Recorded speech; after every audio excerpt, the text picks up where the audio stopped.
عامر صاحب، جیسے میں نے بالکل آغاز پہ کہا کہ میرے پورے ابتدائیے میں شاید تنازعات سپریم کورٹ 26ویں آئینی ترمیم ہے، مگر ان تمام چیزوں سے ہٹ کے دنیا کے اندر جو بڑی تبدیلی ایک واقعہ ہو رہی ہے اور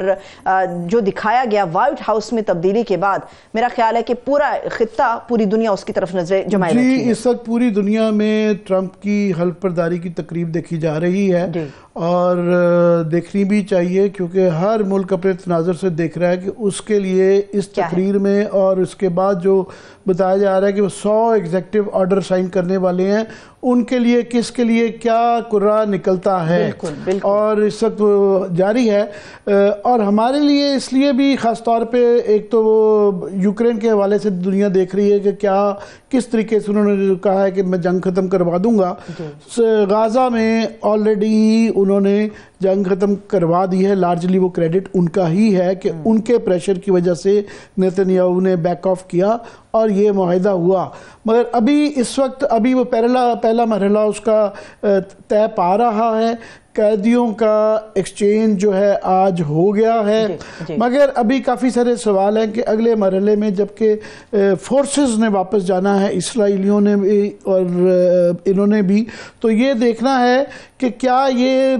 قائم رہتا ہے نہیں رہتا، کیونکہ اسرائیل کی اس چیز پہ کوشش ہوگی کہ حماس کو کسی صورت میں بھی وہ وہاں پہ نہ رہے۔ اور آج بھی میں دیکھ رہا تھا کہ انہوں نے کوئی اپنی وکٹری پریڈ بھی کی ہے، اور وہ کیا یہ اگلا مرحلہ ہو پائے گا نہیں ہو پائے گا، تو یہ لارجلی ڈیپینڈ کرتا ہے امریکہ پہ۔ امریکہ اگر چاہے تو یہ اسرائیل کو اور حماس کو اور دیگر افریقین کو جو ہے راہ پہ چلا سکتا ہے۔ یہ امپورٹنٹ ہے فلسطین کے لیے بھی، کیونکہ اگر تیسرا جو فیز ریکنسٹرکشن کا ہے وہ تبھی ہو پائے گی اگر حماس وہاں پہ فیس اس کا نہ ہو۔ پولیٹیکل رول ان کا تو ہوگا، مگر عسکری رول کسی قسم کا شاید کسی کو بھی قبول نہ ہو، تو شاید یہ ایک ہے، مگر اس میں امریکہ کا رول بہت بڑا ہوگا، تو اس لیے نگاہیں ہیں۔ تو سیکنڈ سیگمنٹ میں ہم اس کے اوپر تفصیلی بات کریں گے۔ اب آ جاتے ہیں پاکستان کی اپنی سیاست پہ۔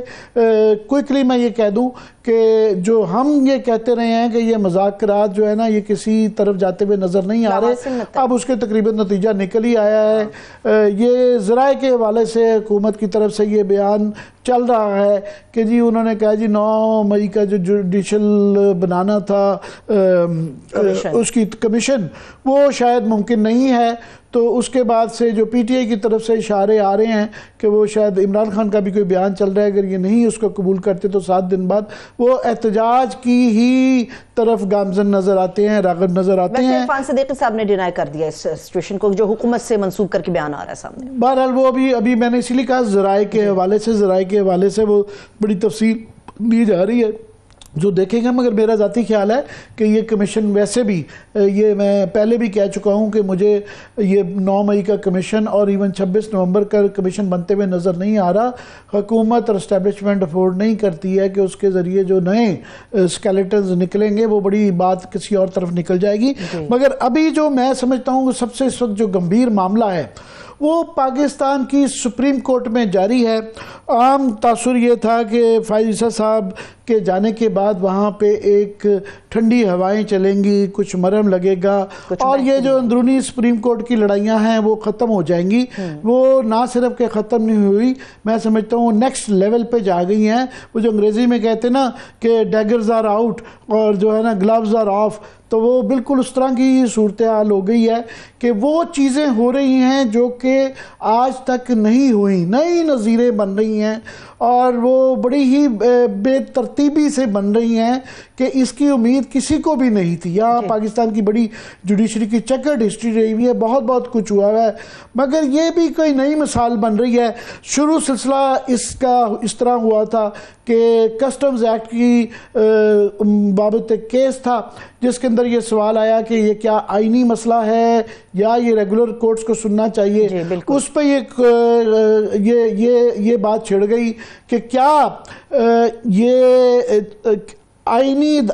ریگولر عدالتوں سے ان کا یہ حق چھینا جا سکتا ہے؟ کیا یہ جو بنیادی ڈھانچہ ہے آئین کا جس کے اندر جو ہے آف کورس ہیومن رائٹس آ جاتے ہیں، اس کے بعد اسلامی